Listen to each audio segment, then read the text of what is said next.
Bom dia em Goiás, 7 horas da manhã, domingo, 18 graus. Hoje nós vamos fazer uma rota diferente, porque nós estamos com um problema que é conseguir pão. Eu compro no mercadinho ou na padaria aqui. E os dois não abrem no domingo, nenhum dos dois. Então, a gente vai ter que buscar uma alternativa. Eu creio que o supermercado onde eu comprava quando a minha mãe morava no bairro vizinho deve estar aberto. Então, e como bom, não é que lá é caminho, mas não fica tão longe da rota, eu vou tentar achar pão lá. Mas nós não vamos falar de uma maratona em busca de pão. Vamos transformar isso numa odisseia. O que eu quero comentar aqui com vocês é sobre um mapa divulgado pelo governo chinês, no qual a China deixa patente as suas ambições territoriais. É ruim ter que falar isso, mas verdade seja dita, é que falta... Qual que é a palavra educada que eu posso usar? Sofisticação intelectual. Isso, sofisticação intelectual. Falta sofisticação intelectual para a maioria das análises de geopolítica que você encontra por aí. Mas falta muito mesmo. No TikTok, né, no Facebook, no Instagram, não dá para esperar muita coisa, né? Porque são vídeos curtos e é feito para ganhar clique, né? Aí a ideia é você fazer uma chamada que chama atenção, né? Uma coisa que chama atenção, com frases de efeito e... Bom, e você consegue seu objetivo, que é ganhar cliques e compartilhamentos. E comentários, seja concordando, seja discordando. Então você vê desde aqueles indivíduos como Professor Rock, nossa, meu Deus, como aquele homem é fraco. Eu sinceramente ainda não consegui identificar qual que é a dele. Se ele é um mero propagandista, né, tipo um Hoje no Mundo Militar, versão Toc-Tic, ou se o problema dele é que ele não tem ideia mesmo do que está falando. É profundamente contaminado por uma espécie de liberalismo doente. Não sei, sinceramente, qual que é a dele, né? Mas, enfim, é um estilo. Tem lá seu público, né? Se a pessoa quisesse mesmo a verdade, já tava, sei lá. Não entra no mérito, paciência. O que eu quero dizer é o seguinte. Embora possa não parecer, o mapa aparentemente agressivo da China, em que ela manifesta clara intenção territorial sobre Arunachal Pradesh, que ela chama de Tibete do Sul, sobre um passo fronteiriço na fronteira com o Butão, sobre Ladakh, Aksai-Chin, Caxemira e sobre as ilhas Spratly e Paracel, todas lá, falou assim, ó, isso aqui é nosso, incluindo áreas que estão no momento sob o controle da Índia, do Paquistão, do Butão. Mas bom, a China está sendo muito agressiva, ela não quer a paz. Ela quer ser imperialista, tem ambições territoriais infundadas, cara. É exatamente o contrário. Se você ler Sun Tzu, você vai ver que a estratégia é exatamente essa, quando você quer a paz. Ó, alguém deixou cair um piau. Isso é um piau de rio. Mas voltando. Então a estratégia chinesa, ela faz todo o sentido do mundo dentro da lógica de um país que está buscando um acordo de paz. Como é que você faz um acordo de paz publicando um mapa agressivo? Pessoas, vamos parar e pensar com calma. Se a China não tivesse disposta a fazer paz, a fazer acordo com os vizinhos, ela publicaria um mapa que mostrasse alegações razoáveis, certo? Um mapa que mostra alegações razoáveis. Bom, ela não está disposta à paz. Porque essa razoabilidade incluiria fatalmente territórios que, estando ocupados por outros países, eles não estariam dispostos a entregar. Agora, pensa comigo. Você publica um mapa agressivo. Está lá quase todo o estado de Arunachal Pradesh, que a China chama de Tibete do Sul, e, como eu disse, todas as outras reivindicações. Por que esse é um sinal claro, claríssimo, de que a China quer paz? A China quer fazer um acordo. Bom, quando você coloca todas as cartas na mesa, é porque você quer jogar. Simples assim. Óbvio, não é? Você pegou todas as cartas que você tem e colocou na mesa. Então você está disposto a fazer o quê? Jogar. Se você vai com um deck incompleto, você não está disposto a jogar. Você não está levando a sério. Agora, quando o seu deck é completo, tá ali tudo, vamos jogar. É isso, cara. Pegou todas as cartas e colocou na mesa. Falou assim, ó, é isso. A partir daí, aí sim, você tem condição de negociar. E sabe por quê? Por um motivo simples. Você tem o que ceder. Se você coloca só o que você de fato quer, você vai ceder o quê? Você coloca numa carta, numa negociação, somente o que você de fato quer. Só que em uma negociação, negociações não existem quando você impõe a sua vontade. E aí não é negociação. A negociação acontece, repito, quando você cede. Eu quero que o outro ceda. Se é uma negociação e não uma imposição, eu também vou ter que ceder. Certo? Então pensa comigo, devagar, com calma. Esquece hoje no mundo militar, esquece o professor Roque. Pensa comigo. A China tem os pontos inamovíveis dela. A Índia tem os pontos inamovíveis dela. Alguns pontos inamovíveis da Índia talvez coincidam com pontos inamovíveis da China. Então como é que você negocia nesses termos? A melhor estratégia, se você de fato quer negociar, fala, bom, eu coloco tudo. Tudo para mim é inamovível. Quando você coloca que tudo é inamovível, bom, aí tudo pode ser negociado. Tudo pode ser negociado. Perfeito? Pode parecer estranho, pode parecer um paradoxo, um contrassenso, mas é verdade. Se eu coloquei tudo e não negociei nada, é porque eu quero negociar. É sofisticado. Então, eu estou colocando todas as minhas reivindicações em pé de igualdade. Esse é o ponto. Eu coloquei tudo que eu quero em pé de igualdade com tudo aquilo que eu não faço tanta questão. Por quê? Para na hora da negociação, eu ter o que ceder. Porque é assim que funcionam as negociações. Se realmente, somente o que eu de fato pretendesse estivesse na mesa, o que eu poderia ceder? Se tudo para mim é vitalmente importante, eu não poderia ceder nada, e aí não tem negociação. Agora, eu coloco tudo. Falo assim, ó, não cedo nada. O que eu estou dizendo de verdade? Ótimo, eu estou disposto a ceder alguma coisa. Não estamos falando de uma negociação entre Estados Unidos e, sei lá, França. Não, gente. Há 5.000 anos atrás, já existiam indianos e chineses. Esses países não nasceram ontem, essas civilizações não começaram ontem.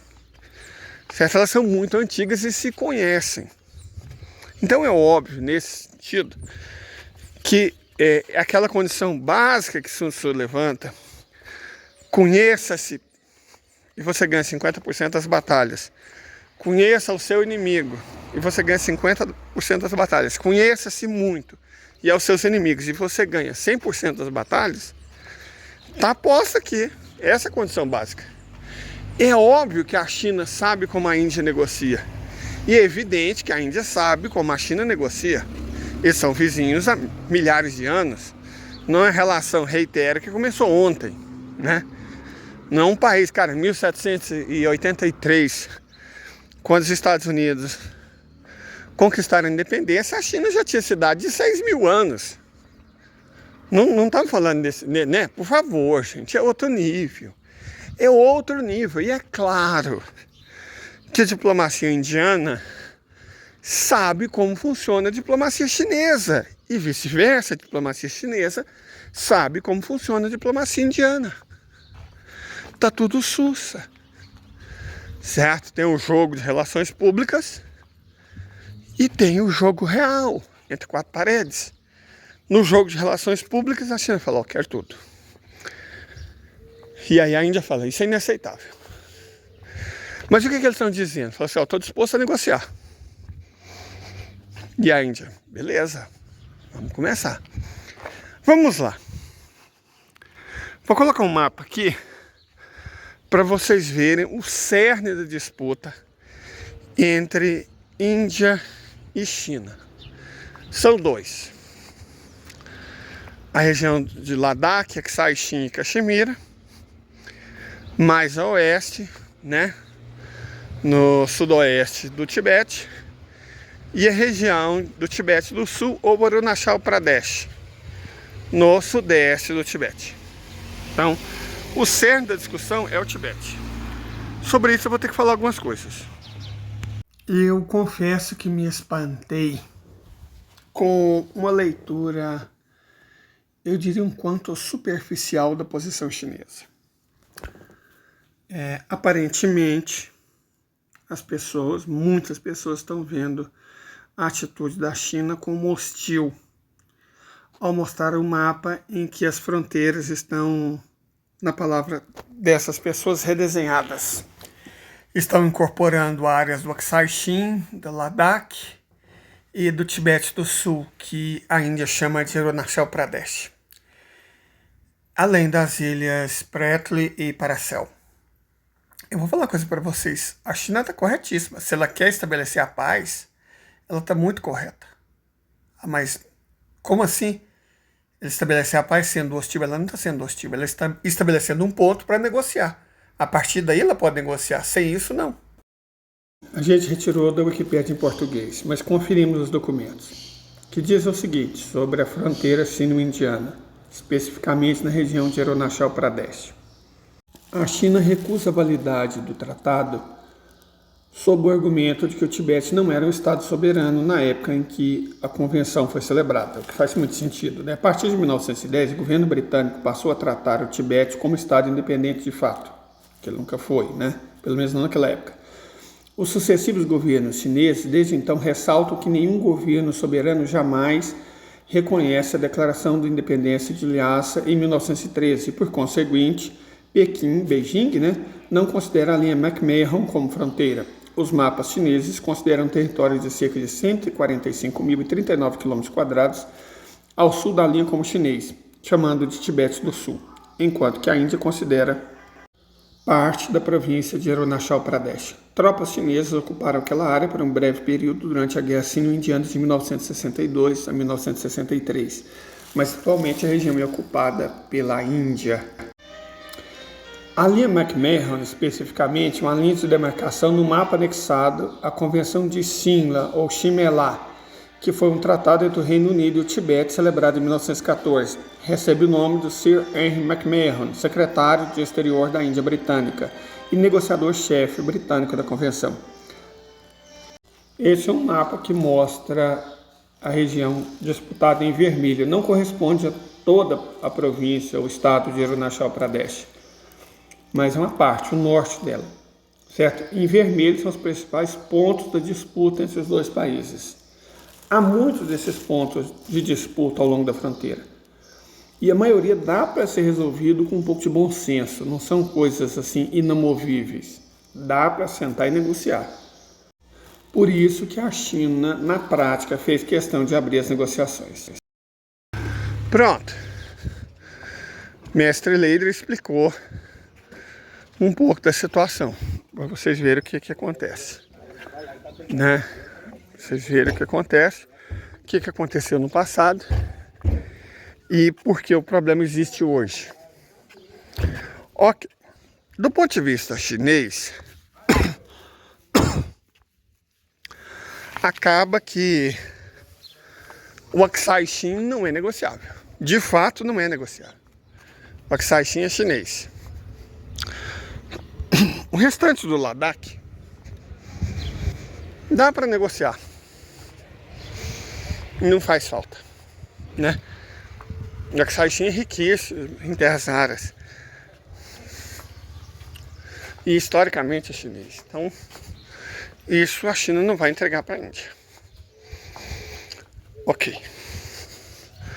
Arunachal Pradesh foi conquistado, como a gente viu, de maneira ilegal. Um acordo feito entre um bando local e uma potência imperialista não é necessariamente um acordo de validade internacional. Se fosse assim, a Rússia chegava no chefe Seattle e falava, ó, a partir de agora o estado de Washington é meu. E aí os Estados Unidos teriam que aceitar esse acordo feito entre o chefe Seattle e o governo da Rússia. Só que não é assim que funciona. É princípio básico do direito internacional. Você precisa ter legitimidade, certo? Então, ter legitimidade implica uma discussão entre estados nacionais. Não entre estados nacionais e líderes tribais. Isso não existe. Isso é óbvio. Imagina se a Venezuela, ou a Colômbia, ou os Estados Unidos, ou a França, ou a Inglaterra, negociar com o cacique Yanomami, e aí você entrega o norte de Roraima para eles. Sob o argumento que, ó, negociaram com o líder tribal Yanomami, o dono das terras. Seria juridicamente válido? É óbvio que não. Isso é evidente, gente. O argumento chinês está corretíssimo. O argumento chinês está corretíssimo. Isso é uma coisa. Outra muito diferente é a realidade em campo. Vamos lá. A China precisa de Arunachal Pradesh? Olha, eu acho que de algumas regiõezinhas, alguns vales, alguma passagem ela precisa. Mas ela não precisa de toda Arunachal Pradesh. Certo? Ela não precisa. E a Índia? Bom, para a Índia a situação é bem outra. Em Arunachal Pradesh tem muitos rios da cabeceira do Ganges e do Brahmaputra, né? Então a Índia precisa de Arunachal Pradesh. A água que ela recebe depende disso. E está noutra vertente, né? Sendo francos, a questão é divertente. Os rios que nascem em Arunachal Pradesh, basicamente, descem todos para o Golfo de Bengala. Tem nada a ver com a China. Descem todos eles para o Golfo de Bengala. Então, se você considerar, mas isso não era uma área historicamente indiana, cara, o que é historicamente indiano? Assim como nunca existiu um país chamado Europa, nunca havia existido um país chamado Índia. A Índia é um berço de N civilizações antiquíssimas e diferentes. A atual Índia é uma amálgama. É um subcontinente tornado pátria, tornado nação. Certo? Então não tem nenhuma região. Claro, tem o Deccan. Mas fora do Deccan e da planície endogangética, não tem nada que seja historicamente indiano. E mesmo no Deccan e na planície endogangética, o conceito de indiano é bem amplo. Você tem que lembrar que a Índia tem uma população mais de 2 vezes superior à população de toda a Europa. Da Armênia até Portugal. De Malta até as ilhas de Svalbard. Certo? Então, a Índia, por definição, é um país multiétnico, multicultural e criado artificialmente. Nesse sentido, a gente precisa compreender a lógica dessa criação. Deixa eu só ver se o mercadinho está aberto e existe chance de ter pão. Só um momento, gente.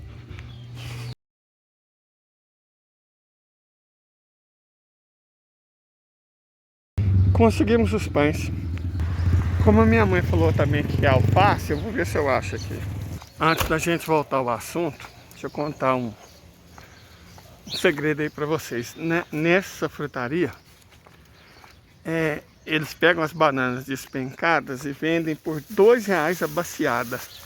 Dá uns 3 quilos de banana, né? Então, nunca que eu perco a oportunidade. Achei o alface da minha mãe. Ah, gosto, né? Flor é vida. Achei o alface da minha mãe. Meio feinho, mas... né? Melhor que alface nenhum. Tava por um preço bom. Enfim, vamos voltar. A questão toda é que se a gente considera que a Índia, muito mais, de verdade, muito mais do que uma realidade histórica,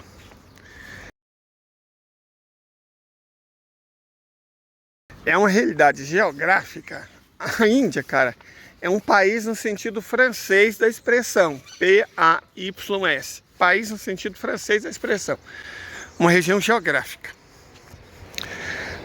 Nesse sentido, encarando a Índia como região geográfica, que se tornou um estado-nação, qual seria o critério para definir o que é Índia? Em relação ao critério para definir o que é China. Porque em Arunachal Pradesh, o Tibete do Sul, não moram nem indianos nem chineses. Moram populações tribais. Certo? Assim, historicamente era uma área tibetana, só que o Tibete já foi um império muito grande. O Tibete é um povo guerreiro. O tibetano é um povo guerreiro. Então, se a gente for considerar o que foi do Tibete histórico, o Mianmar teria que ser chinês. E não é assim que a banda toca. A China, evidentemente, sabe disso. A gente tem que separar o que é retórica, e a retórica sempre tem que ser, né? Do que é real. A China sabe que o argumento, isso historicamente pertenceu ao Tibete, é fraco. Certo? É fraco. O argumento é fraco. Mesmo que o argumento for os ingleses que fizeram seja forte. Os ingleses fizeram muita merda. Se você for dividir o mundo com base nas merdas que os ingleses fizeram, cara, vai ter guerra o resto da eternidade. Certo? Então, o argumento geográfico é o seguinte. Se a água que cai no topo de um monte, ou pelo menos do lado de uma montanha, verter para o Golfo de Bengala, é Índia. Se verter para os desertos interiores, Taklamakan, ou verter para os rios ancestrais da China, não o Brahmaputra nem o Ganges, mas o Yangtze, particularmente. Se verter para o Yangtze ou se verter para o Mekong, é China. Entenderam? É simples. Deixa eu ver se eu mostro o mapa aqui para vocês. Pronto. Se foi para o Mekong, se a água desceu para o Yangtze, é China. Se a água desceu para o Ganges, para o Brahmaputra, é Índia. É simples. O Mekong e o Yangtze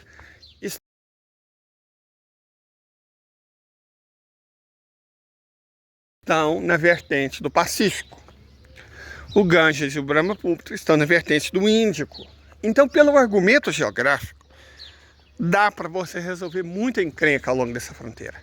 O argumento geográfico é neutro. Ele não beneficia China ou Índia. Ele é neutro. Assim, e é um ótimo ponto de partida. É um excelente ponto de partida.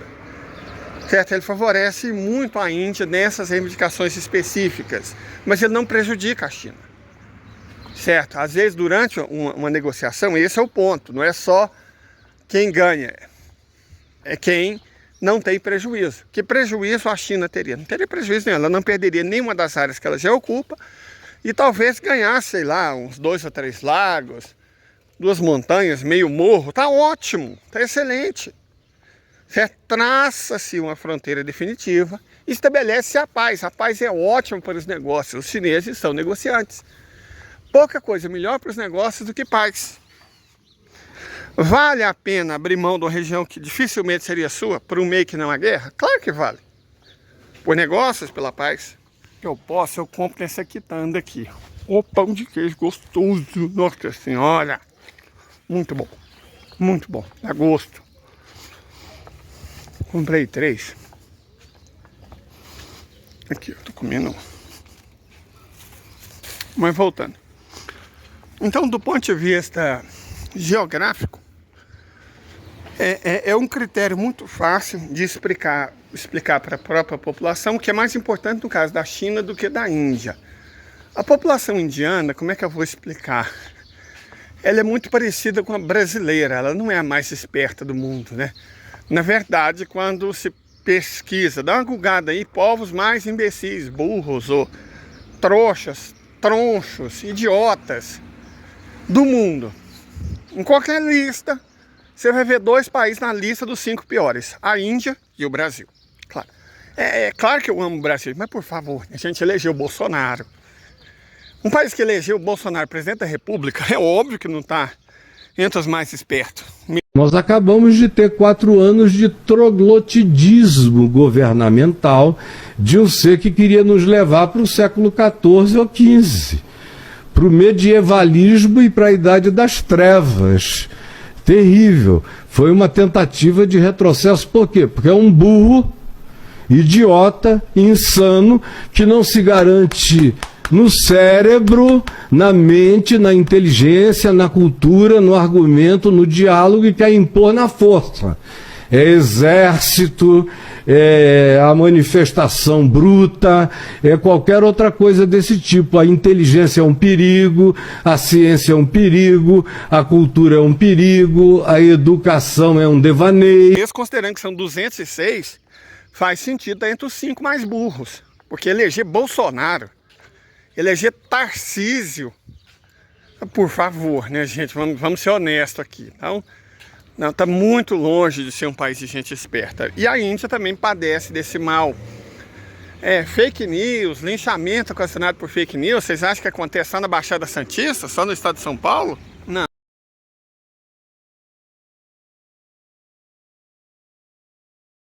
Paulo? Não.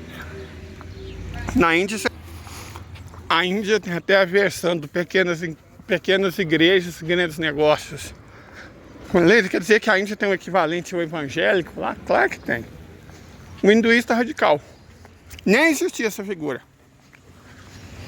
Assim como os evangélicos neopentecostais foram trazidos ao Brasil pelos Estados Unidos, o hinduísta safado foi um produto do colonialismo britânico, certo? Povos de língua inglesa, onde Jesus leva o inferno, cara. É isso.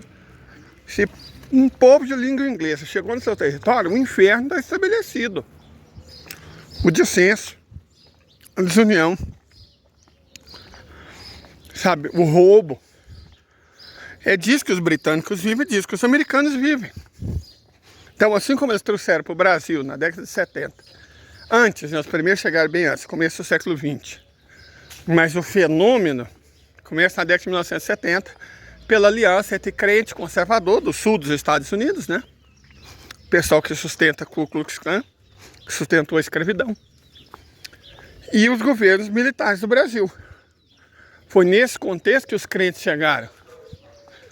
Sabe? É aquilo que eu falo, e às vezes alguns até me acusam de ódio. Não, gente, não tem nada de ódio aqui. O que acontece é que o crentianismo é o empreendimento comercial.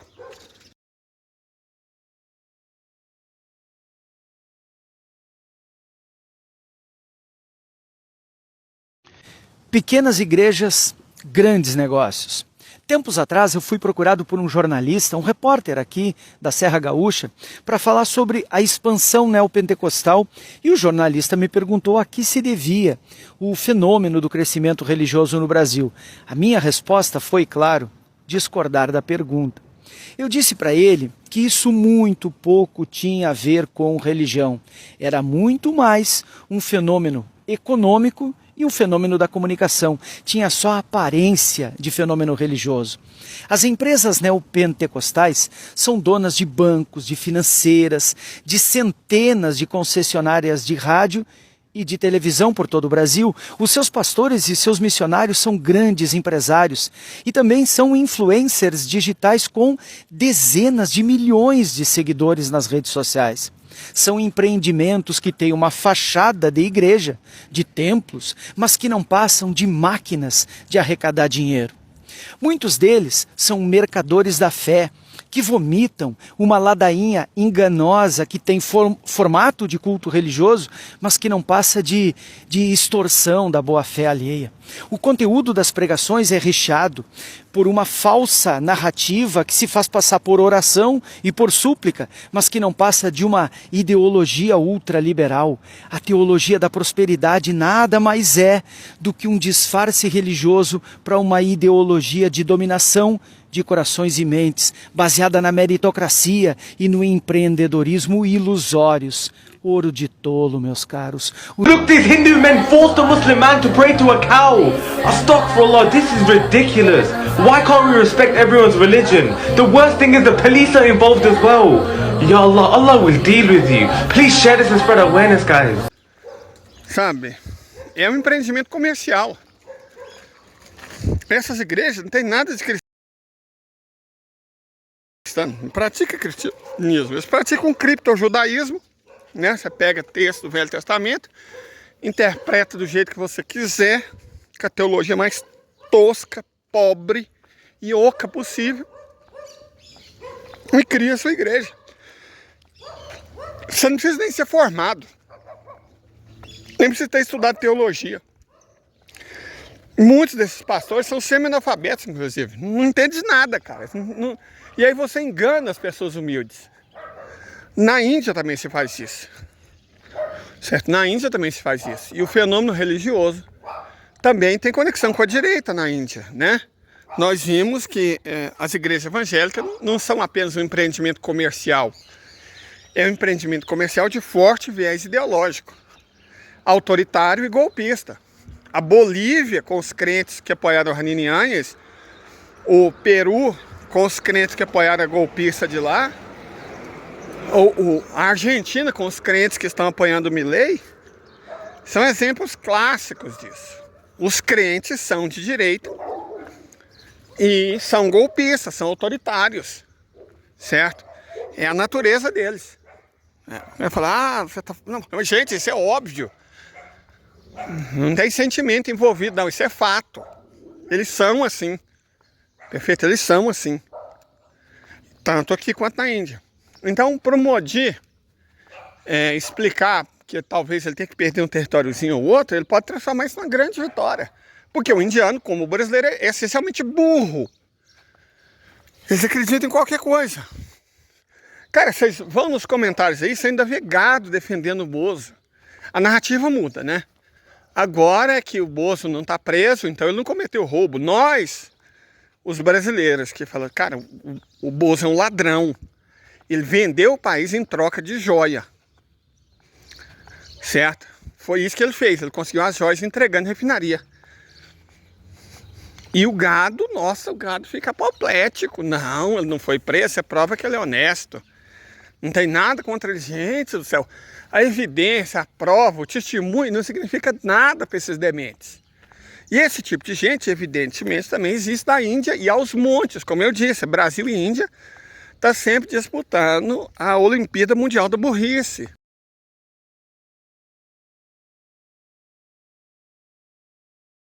Os Jogos Universais da Estupidez sempre tem Brasil e Índia como candidatos fortíssimos, né? Porque o fenômeno religioso, infelizmente, interfere. Os empreendimentos comerciais disfarçados de religião, tanto no Brasil quanto na Índia, são cúmplices, são partícipes desse estado de coisas deplorável. Pro Xi Jinping é mais complexo. Mas a China é uma ditadura, né? A China não é uma ditadura. A China não é uma ditadura mesmo. Nem em sonhos a China é uma ditadura. Quem fala isso não tem a menor noção do que seja uma ditadura. Certo? A China não é uma ditadura. Ok. E a China tem um... A China está no centro da economia mundial e da geopolítica, mas pouco se sabe sobre sua política interna. Como funciona o sistema político chinês? A China é realmente uma ditadura, como muitos meios de comunicação ocidentais afirmam? Para falar do sistema político chinês, precisamos entender duas estruturas principais: o Estado e o partido. Após a fundação da República Popular da China, em 1º de outubro de 1949, o Partido Comunista da China assumiu o governo. O partido, fundado em 1921, já possuía uma estrutura estabelecida, ampla e complexa que começou a coexistir e convergir com a estrutura estatal. No topo da estrutura estatal está a presidência. Abaixo dela estão o Congresso Nacional do Povo e a Conferência Consultiva Política do Povo Chinês, que formam o poder legislativo. Abaixo do Congresso Nacional do Povo estão o Supremo Tribunal Popular e a Suprema Procuradoria Popular, que representam o Judiciário, a Comissão Militar Central e o Conselho de Estado, que faz parte do Poder Executivo e inclui o Primeiro-Ministro e 27 ministérios ou secretarias. Não há partidos de oposição na China. Portanto, o sistema de governo não é um sistema em que vários partidos competem pelo poder, mas também não é um sistema unipartidário. É um sistema de cooperação multipartidária, no qual o Partido Comunista Chinês exerce o poder estatal, mas em que há também mais 8 partidos políticos que participam da administração dos assuntos estatais e que aceitam a liderança do Partido Comunista Chinês. Representantes do partido, juntamente com partidos não comunistas e outros setores da sociedade, se reúnem todos os anos nas 2 sessões. Este é o momento em que as sessões anuais do Congresso Nacional do Povo e da Conferência Consultiva Política Popular Chinesa são realizadas simultaneamente. O Congresso Nacional do Povo é o órgão máximo do poder estatal, mas também existem assembleias populares locais. Essas assembleias, assim como o Congresso Nacional do Povo, têm 4 funções: legislação, nomeação e demissão de funcionários, tomada de decisões e supervisão. Você sabia que a China tem eleições diretas? Isso mesmo, os deputados das assembleias municipais e dos condados são eleitos diretamente pelo povo e os deputados das assembleias municipais, provinciais ou nacionais são eleitos pelas assembleias populares de nível inferior. Em 2016 e 2017, por exemplo, mais de 900 milhões de eleitores participaram de eleições locais, o que foram as maiores eleições comunitárias do mundo. Toda essa grande estrutura estatal está sob a liderança do Partido Comunista da China, que também tem sua própria estrutura. Mas como explicar essa estrutura de proporções gigantescas? Vamos começar pela base. O Partido Comunista tem um departamento de organização do partido que tem sido chamado de o maior departamento de recursos humanos do mundo. Este departamento funciona com 3 componentes: o setor de serviço público, o das empresas estatais e o das organizações sociais, tais como universidades ou programas comunitários. Qualquer um dos 96,7 milhões de membros do partido pode se tornar um funcionário público em qualquer um desses setores. Sim, 96,7 milhões de membros. Se o partido fosse um país, seria o 16º com maior população do mundo. Os graduados universitários são geralmente recrutados priorizando aqueles com as melhores qualificações e partem do nível mais baixo, chamado K1. Estima-se que neste nível existem mais de 7 milhões de funcionários que podem ser promovidos a Fuke, Fuchu, Chu, Ju, Ju. Com o tempo, eles podem chegar até o Comitê Central, composto apenas por 360 pessoas. O Departamento de Organização do Partido analisa o desempenho dos funcionários uma vez por ano. Ele entrevista seus pares, superiores, subordinados, investiga sua conduta pessoal e conduz pesquisas de opinião pública. No final, eles promovem os que tiveram melhores desempenhos. Eventualmente, eles podem subir dos níveis inferiores para os níveis de Fuju ou Ju, onde podem entrar na burocracia superior e administrar distritos com milhões de pessoas ou empresas com receitas na casa dos milhões. Este processo leva de 2 a 3 décadas. O presidente Xi Jinping começou como secretário da aldeia e chegou ao Politburo depois de governar regiões, incluindo 2 províncias, com um total de 150 milhões de pessoas, com um PIB de $1,5 trilhão. Isso é quase como governar o Brasil, e demorou 30 anos. Como podemos ver, o partido tem uma estrutura altamente meritocrática. Dos 360 funcionários que compõem o Comitê Central, 25 passam a formar o Politburo. Deles, por sua vez, sai o Comitê Permanente do Politburo de apenas 7 pessoas, incluindo o presidente e o primeiro-ministro. principal órgão decisório é o Congresso Nacional do Partido, que se reúne a cada 5 anos e está agora em sua 20ª sessão. O Congresso conta com a presença de representantes das administrações locais e regionais, assim como de representantes de organizações de base. É o Congresso Nacional que elege os membros do Comitê Central. Nós falaremos mais sobre isso no próximo vídeo. Tendo dito tudo isso, a China é ou não é uma ditadura? O livro branco, publicado no ano passado, chamado Democracia que Funciona, destaca a democracia popular integral como um conceito fundamental e que está composta por 2 grandes modelos democráticos, a democracia eleitoral e a democracia consultiva. Segundo o documento, ela está enraizada nesta vasta terra, se nutre da cultura e das tradições da civilização chinesa, baseando-se nas realizações da civilização humana. Então, o povo chinês não vota para presidente a cada certa quantidade de anos, como nas democracias ocidentais. Mas isso não significa que viva em uma ditadura. Desde os níveis de base, onde há eleições diretas, até os níveis mais altos, que incorporam consultas com todos os setores da sociedade, a China criou um novo sistema para representar e responder ao povo. A democracia ocidental não é o único caminho e, de fato, a China desenvolveu seu próprio sistema adaptado à realidade do povo chinês. Não é perfeito, nem é um modelo para impor em outros países. É apenas a demonstração de que existem alternativas e que elas podem funcionar. Povo instruído. Muito instruído. Essa é a enorme diferença. Metade dos analfabetos das Américas fica no Brasil e metade dos analfabetos do mundo fica na Índia. O indiano médio é muito pouco esclarecido. Você pensar, a Índia deu enormes contribuições para a civilização, para a matemática. Claro que deu, não estou falando isso não. O Brasil também deu. Mas na média o indiano é burro. Como na média o brasileiro é burro. Qual que é o brasileiro típico? Gente, nós já vimos, essa resposta foi dada. É o eleitor do Bolsonaro. É um bicho burro que acredita em qualquer coisa que vê no WhatsApp. É um gado estúpido. E na Índia, paradoxalmente não, né? No caso, ironicamente, até o zebuíno é igual. É a mesma classe de gado. Certo? Agora a China não. Os chineses são um povo esclarecido. Não existe analfabetismo na China. A China leva a educação muito a sério. Praticamente todo chinês que tem o ensino médio sabe falar inglês. Eles têm acesso à informação internacional. Não acham que não tem, eles têm. Não é um brasileiro, não é um indiano. Então explicar as coisas para o povo chinês é muito mais difícil. Muito mais difícil. Por isso que o Xi Jinping precisa de um critério. E esse critério das vertentes é ótimo, resolve o problema. De toda forma, gente, o problema, a questão toda não é essa.